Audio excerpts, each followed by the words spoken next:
আমাৰ গাঁৱৰ নাম হৈছে খলটুংপাৰা আৰু ইয়াত যিটো ঘটনা ঘটিছে আমি জনা হিচাপত ৰাতি সিহঁতৰ মাজত কিবা এটা কাজিয়া হৈছিল আৰু ঘৰত কোনো নথকাৰ কাৰণে তাৰ স্বামীয়েকে তাৰ পত্নীকক মানে কিবা কাৰণত মানে কবাই থবাই মানে ডেথ হৈছে।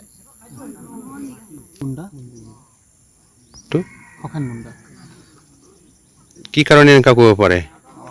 সিহঁতৰ মাজৰ কথাটো এতিয়া ক'ব নোৱাৰিম, কিন্তু যেতিয়া সিহঁতৰ মাজত কাউল চলি আছিল মানে কাজিয়া চলি আছিল তেতিয়া ওচৰৰ মানুহ শুনি পাইছে আৰু আমাক ৰাতি জনাইছিলে। কিন্তু আমি ভাবিছিলোঁ ইমান চিৰিয়াছ নহয়, কিন্তু ৰাতি পিছত 12টাৰ পিছতহে গম পাইছোঁ যে মানে নাই মানুহজনী মানে পুলিচ তুলিচ অহাৰ মানে আমিয়ে খুব জনাইছোঁ একচুৱেলি পুলিচক যে আহিব লাগে বুলি, এইটো এটা মাৰ্ডাৰ কেছ বুলি ভাবি আৰু পুলিচক আমিয়ে জনাইছোঁ আসামিক লৈ গৈছোঁ।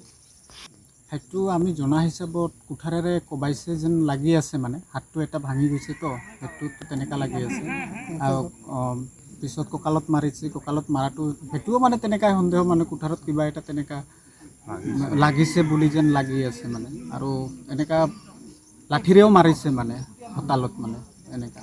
যিকোনো 3জন আছে, এজন ডমেষ্টিক ৱাৰ্কাৰ হয় আৰু এজন ড্ৰপ আউট হয় ক্লাছ 8ৰ পৰা আৰু এজন এতিয়া ক্লাছ 5ত পঢ়ি আছে।